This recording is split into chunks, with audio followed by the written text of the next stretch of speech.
can cut I edit it, so don't worry about, like, we can just keep talking. Start whenever you want. Okay. And if we need to restart and try again, I'll just chop that part off. Okay. Hello. Today we are going to be talking about emergency response preparedness. With me today is Jared O'Connor, who was one of the key players in addressing the windstorm that took place in November 2015 in Spokane. He's going to share his experience with regard to planning and the things that he experienced during the emergency. And he's also going to give us some pointers regarding how to respond to these kinds of events. Jared is also a student in the MPH program. He has a degree in regional planning, and he's a very experienced person with regard to emergencies. So he's going to give us the information now. And so I invite Jared to give us the information. Nice to meet you. I probably know most of you. So, as Ola was saying, I was an intern during the 2015 windstorms. And during that, before that, I did a lot of planning before the windstorms, so I got to see both sides of the coin in the sense that there was a lot of planning beforehand and then what it was like to actually experience emergency preparedness. Participate in an emergency. So prior to the emergency in my internship, I was given a lot of tasks to do a lot of planning. So that consisted of looking at contacts. Some of the contacts that I had to go to were Red Cross.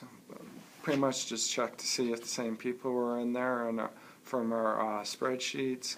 I had to check some offices like the post office because they have that. And when I checked pretty much the accounts and stuff, there was absolutely no one that matched the people before, so it had to be completely redone.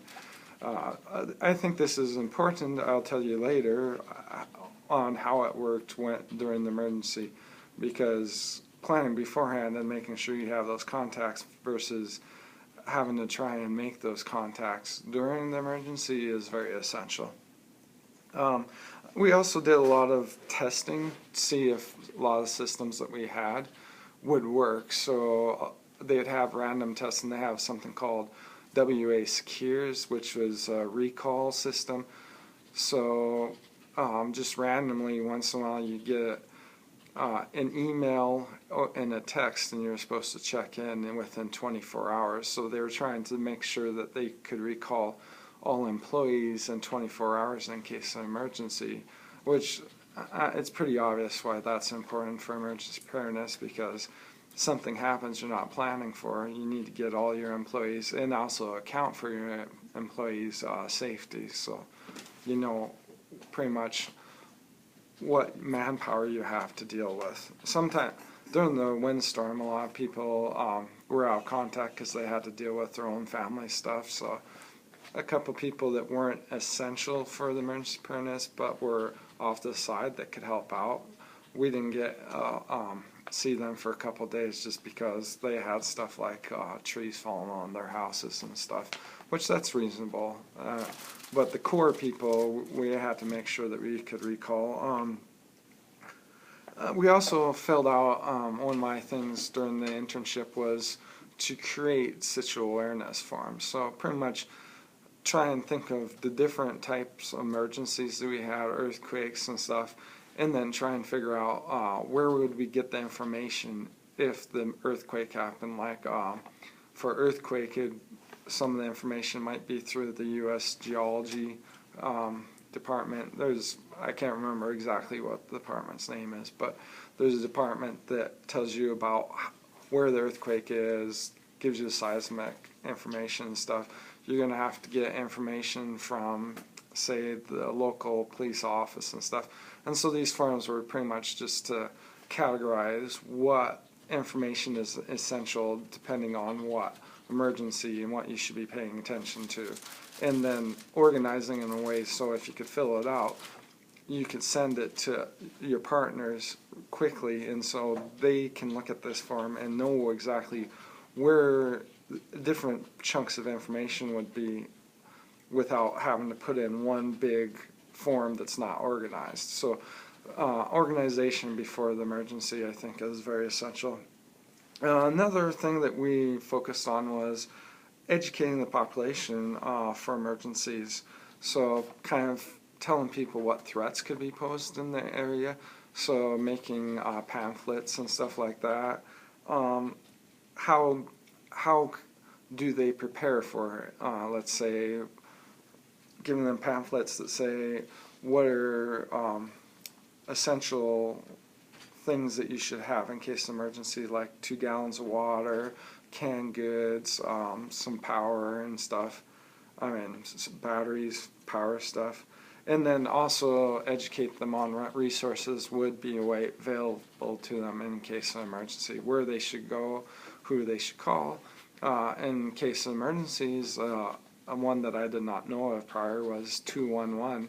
It's kind of like 911, but it's more give you information in the case of emergency of what resources you can get. We use that a lot during that. So during the windstorm, I participated in the emergency. It was a very interesting experience, totally different than the preparation. Preparation, you do a lot of paperwork, and it seems a little slow pace, but it definitely pays off in the long run if you do that preparation beforehand. So during the emergency, pretty much all departments, the sheriffs, the county, the city, Spokane Regional Health District, 211, American Red Cross, we all met down at the Department of Emergency Management. This is kind of an umbrella that brings together all the players so that we could meet daily and kind of plan out, get some situational awareness so everybody was aware of what is happening, and then kind of say, okay, what can we do? So pretty much the initial response is kind of the standard, the 5 whys. What had happened, where it has happened, who has power, who didn't, why is obvious, the windstorm, when is obvious too, and how. Those were pretty obvious. So we had to kind of figure out who was most affected, how bad it was and stuff. Another thing that I kind of didn't know beforehand, that everybody's kind of compartmentalized. So in the beginning, I didn't realize we're peers, which was public health emergency response.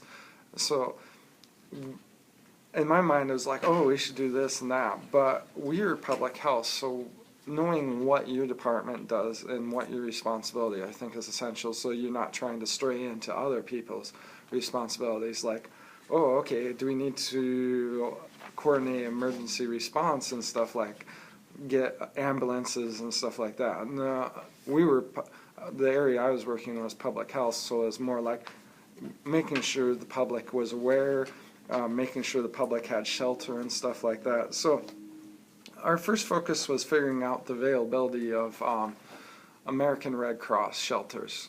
Where were they going to be located? What was the capacity in terms of having medical people there? Most of them just had nurses. It wasn't like we had physician assistants or doctors or anything on hand. There was usually nurses, and these were volunteer individuals that would stay at the shelters to make sure that if anybody needed help that they could be checked out. We wanted to see how many people they could house. Some of them, actually one of them didn't have power in the beginning, so they had to bring in a generator. So that was essential, knowing that that's one of the things they needed to have, was getting a generator to them, and that was under our responsibility. We also focused on one of the things that came out after that. We were like, okay, what do we need to know? Get out to the public, what do we need to prepare? And one of the other things came out was how many areas had lost power. Everybody lost power in those areas to the refrigerator, so they were without food.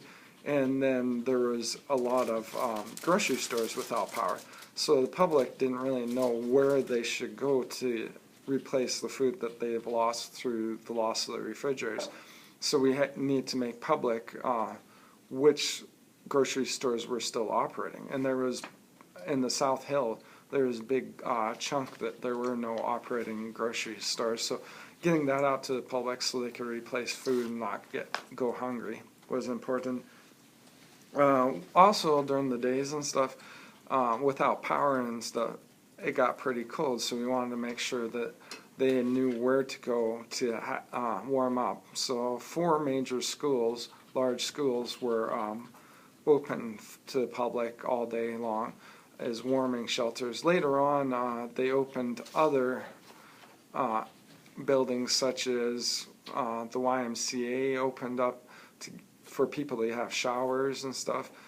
We also, all these warming huts, we wanted to make sure that everybody was cognizant of what type of resources were there. Some of them had a lot of power cords, so if people need to charge their cell phones and stuff, they could do that.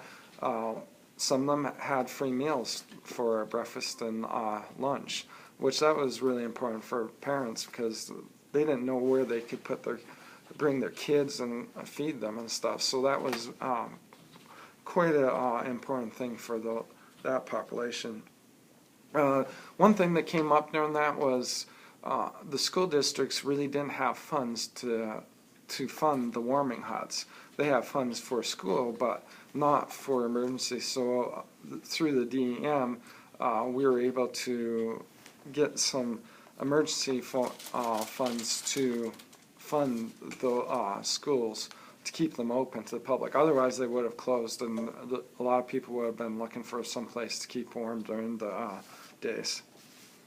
We also focus on informing people what libraries were open and stuff for the same reason. Some co-op shops opened up to the public to keep them warm. We had an interesting situation arise at 211, which they were referring people to our websites and stuff, and giving them information on where to go. And they were saying they were meeting a lot of resistance on the shelters, the American Red Cross shelters, because people didn't like the name shelter. And so when they were told to go to there, they were thinking they were like homeless shelters and they didn't want to go. So we had to start calling the American Red Cross shelters relief centers. So whenever we referred to them in our literature on maps and stuff, we started referring them as relief centers, and that made the general population more likely to go to those, and if they didn't have power and stuff and they couldn't stay in their home because of damage. Later on, we started providing information on food banks where people could get money from food banks, free turkeys, because Thanksgiving was coming up. So to get all this information, we were using a lot of different media sources. We bought time on the radio to inform people. We also use social media such as Twitter and Facebook. We found that to be quite useful to get the message out. We did daily tweets. Twitter was actually a little bit more useful than Facebook. We had more engagement through that. People were checking that a little bit more. We also my portion of the emergency preparedness was making a Google map, which people could take a look at the map and see pretty much all the stuff that I mentioned before, like shelters, schools, and stuff like that, to figure out where they could go to get food, where they could go for shelter, where they could go for a warming center. And we also had our website at Spokane Regional Health District. A lot of time, the Facebook and the Twitter and stuff, it all pointed back to our website, so we could control and make sure that all the information was updated, was current and updated, because you didn't want some of the shelters wouldn't be open one day that were open another, so you didn't want people going to the wrong shelters. So not everybody knew each other. Some of the things that went wrong was because of that. So we had several emails. I was tasked with combining them and deleting duplicates. That was kind of a big issue because everybody had their own list of contacts. Then we all came together, and it's like, okay, we have this huge email list, and to keep who needs to know what. So it would be emailed to one group, and then another person would be emailed to another group, and a lot of these had overlaps, so they gave me all these emails, and then I had to go through 3 different groups at the same time and delete all the duplicates. As an intern, you get a lot of the boring work that you really have. It's important, but it's kind of boring just going through and just sorting out those little things. There were a lot of issues during the that we didn't foresee during that. That's going to happen everywhere. We had some issues concerning generators and fires indoors without circulation. A lot of people were getting carbon monoxide poisoning in Spokane. Couldn't treat them because we don't have hyperbolic chamber, which when you get carbon monoxide, it fixes to your red blood cells, and it doesn't want to unfix, so you can't hold the oxygen that well. So they need to put you in a hyperbolic chamber to let the carbon monoxide unfix from your blood. So a lot of these people had to be sent to Seattle area. And it was felt that the Russian population was particularly at risk for this, as they weren't able to read. A lot of them were Russian only, Russian language only, so they weren't able to receive all of our updates and stuff. So we started having to make sure that we put out all of our press stuff and duplicate in Russian to make sure that that population was thoroughly informed. No matter how good you're planning, there's always going to be some issues. That's for sure.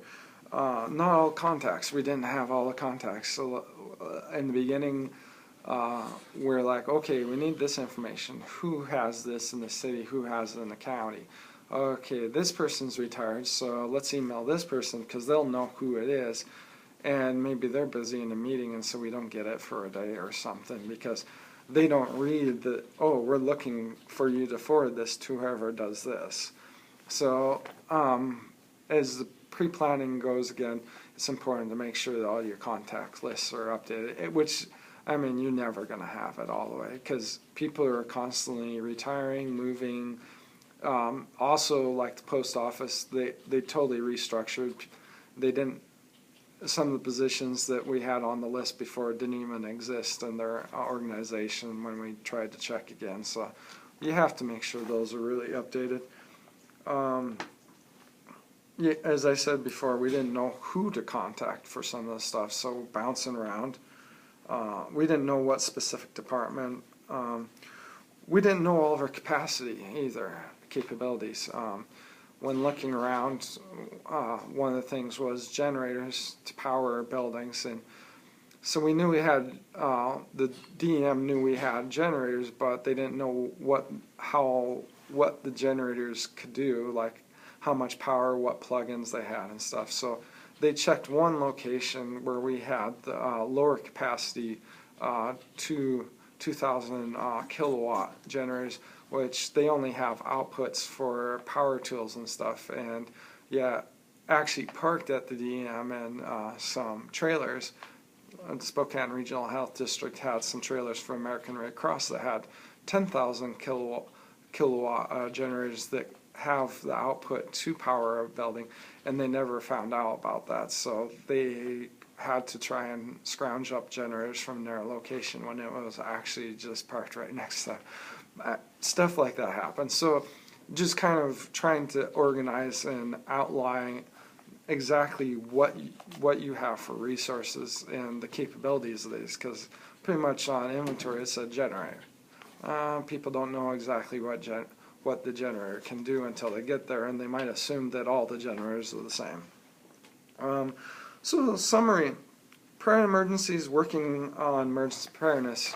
It seems kind of boring somewhat, you do a lot of paperwork, a lot of repeating, a lot of drills, but I think this is extremely important because when it does come emergency, it pays off by shortening a lot of the issues that you'll run into, so you can adequately respond in a timely manner. These are my experiences. I'm an intern, so I'm going to have a very specific viewpoint. There's a lot more stuff going on in there. There was a lot of medical and stuff. Mine was only public health. So, but I hope you got something from this. And it was a really fun experience working in the Spokane Regional Health District. If you guys want to do an intern there, try and look up one of the directors and try and go that way. Try and not go through the HR. Try and find out who the head is and try and email them directly. If you have any questions, feel free to ask me. I have a couple of questions. Thank you very much, Jared. That was a very great presentation. Sure. You did touch on several issues that are related to emergency preparedness. One of them was who were going to be the players at the table during the planning period, and where would these players be when the event occurs. Also, you did point at the issue of what kinds of capacities were within the system that could address the issues that arise as a result of the event. For example, things like carbon monoxide poisoning, fires, generators not being there or not knowing whether the generators are there or not. And but you also pointed at some other issues that are related to what kinds of technology you used. For example, you mentioned that you used the Google Map to be able to place the resources within the area. But the question that and thank you very much for that, because that's a very, very good thing in terms of key players, the resources to use, where the resources would be, and how to contact all of these key players, and what kind of information that goes out to the public, including the media for the information to go out, including things like Facebook, Twitter, and all those social media, as well as radio and TV. Now, I want to ask you a couple of questions because it raised some issues. For example, if one finds oneself in a place where one is not really sure of what they have, or they don't even have the facilities for mapping. What was the reason to select, for example, Google Map over the GIS system like EpiInfo that has its own GIS, or ArcGIS? Okay. Thank you. So I chose Google Maps over ArcGIS because Spokane Regional Health District doesn't have a GIS department, which the county and the city do. But the problem with the ArcGIS is it costs something like $20,000 per license, and we didn't have a GIS department. So I made do with what I could, and so I looked up Google Maps, which Google Maps, it can only do something like 100 layers, but you really don't need that many layers. The ArcGIS is quite a bit more complex software, which you need to know when you do your inputs. You can't just click on someplace and say this is this and then put a description on ArcGIS. You actually have to do some programming on it, like actually typing code into it. So it's not very accessible. We wanted to use the Google Maps because it was very accessible. People could add information really quickly. It was also easily shared to the public. So even though we didn't have the GIS at Spokane Regional Health District, we actually took the lead in getting a map out to public because we could do it fast. The Google Maps, my map was made in just one evening. I was able to add all the points such as the American Red Cross shelters and add all the information like how many people could be there, who to call and stuff, and the location really quickly. ArcGIS, just the ramp up on it was very slow and stuff. So it never really became a player. The county and the city with their maps didn't become a player until a week after the emergency, which the Google Maps we had up and running the night of the emergency, so people were getting the information right away. Getting information that's correct out to the public as soon as possible, I think, was very essential. The Google Maps were put out, it was mentioned on the news, the DEM, the umbrella of all the departments, they put out nightly news presses, and on the first paragraph they would mention and put a link to the Google Maps so everybody could get to that. And so it was ramped up very fast and put out there. And emergency, you're not going to need, each layer can have 20 different locations. So actually more than that, because when I put in a location for schools, and I did every single school on one layer. So if you have 100 layers, that is a lot of locations that you can put on the map for people. And I think at a certain point, when you start adding too many points, you start getting a lot of clutter. So I think you have to put an emphasis on what is the most important things to the public. At one point, we were starting to put down, we're going to map out and put on every single tree that had fallen down and blocked a road so people could see what roads were down.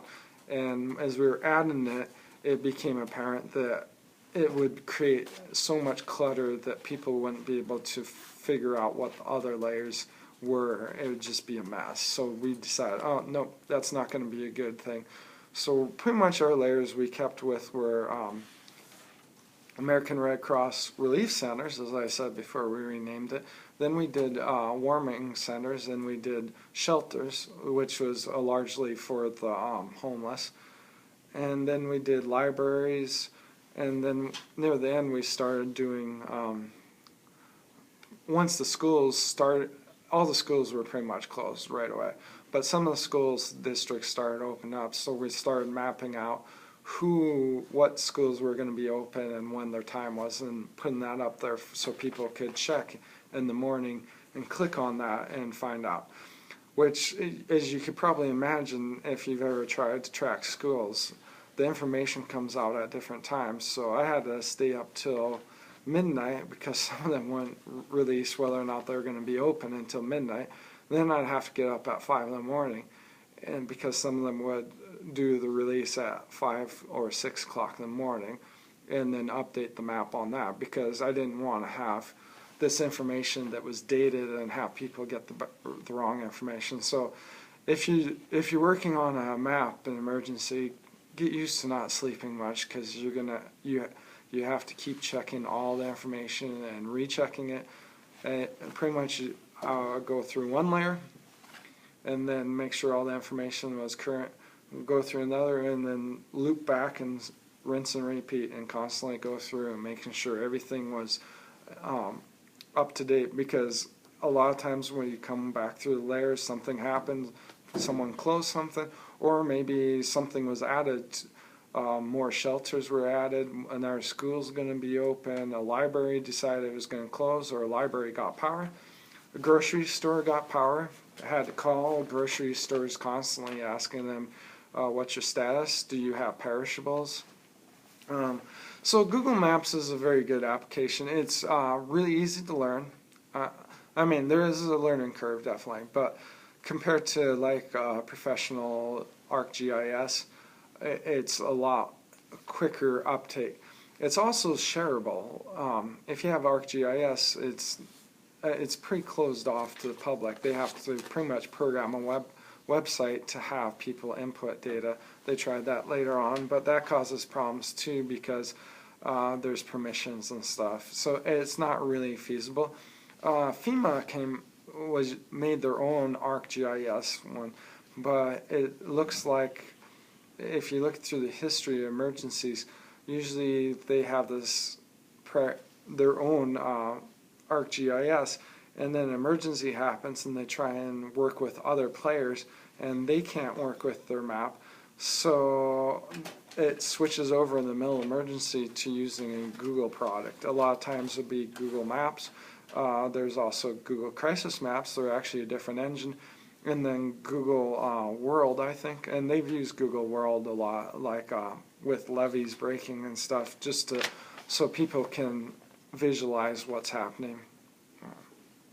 Oh, thank you. Thank you very much, Jared. Actually, you did raise some very, very interesting issues that I would like to ask just one more question. Sure. And then hopefully we'll be able to have your expertise in giving us one more session at a later time. You did talk about the Google Map, the Google Crisis Map, the Google World, and all the other good things about Google, and how it's more user-friendly and people can interface with it. You also did mention several different areas of activity, including who the key players were. You mentioned county, city, Red Cross. I didn't hear about FEMA and all those kinds of systems. FEMA never EMT, really... fire, police, animal shelters, and how food, water, clothing, and toilets were handled, and then how did the hospitals interact. But what I want to ask relating to this is, who were the key players, and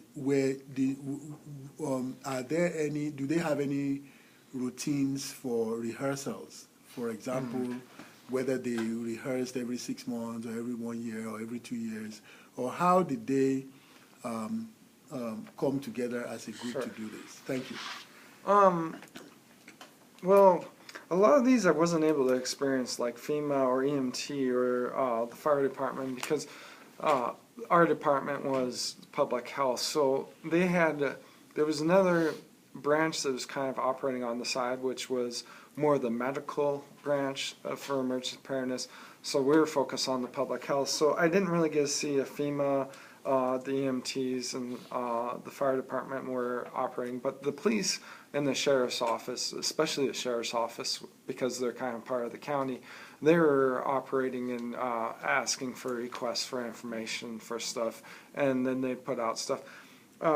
We'd all get together and meet daily at the DM, and everybody had their own emergency preparedness representative.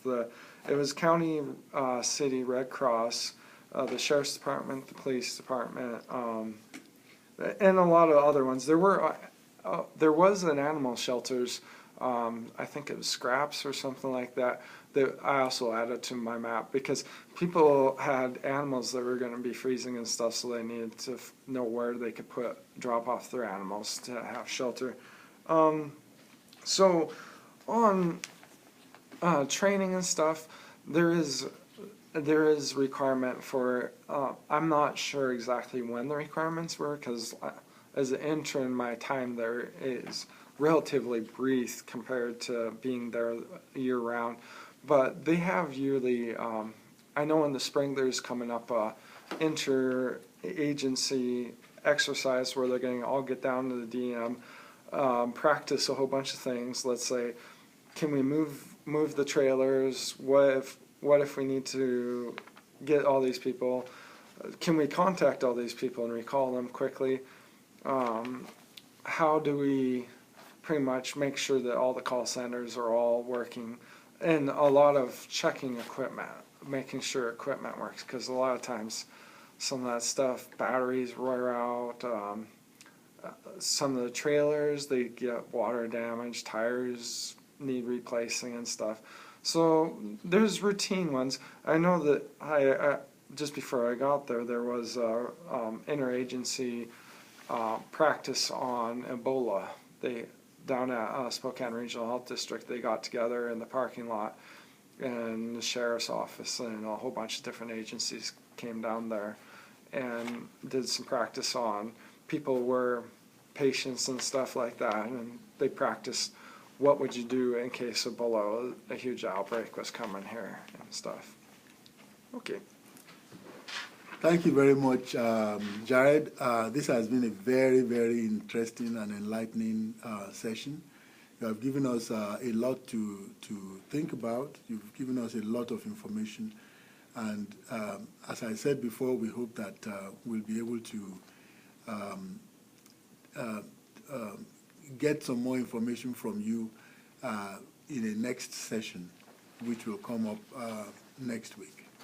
Thank you very much, Jared. And there we are. We've got the information, and we're going to use the information in our in our examination of those things that we need to get, how we need to look at emergency preparedness as a holistic exercise, or as a holistic, from a holistic perspective that allows us to be able to work with various players, to be able to work at various levels, and to be able to know that one of the key things would be the people you'll be working with and the resources they bring to the table, and how you can get these resources, make these resources available to people.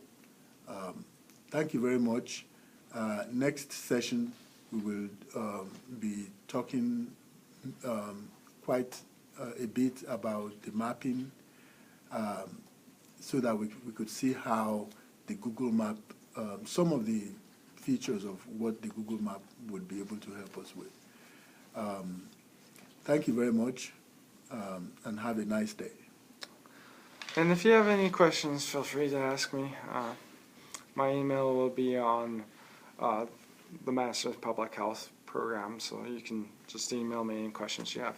Thank you for your time.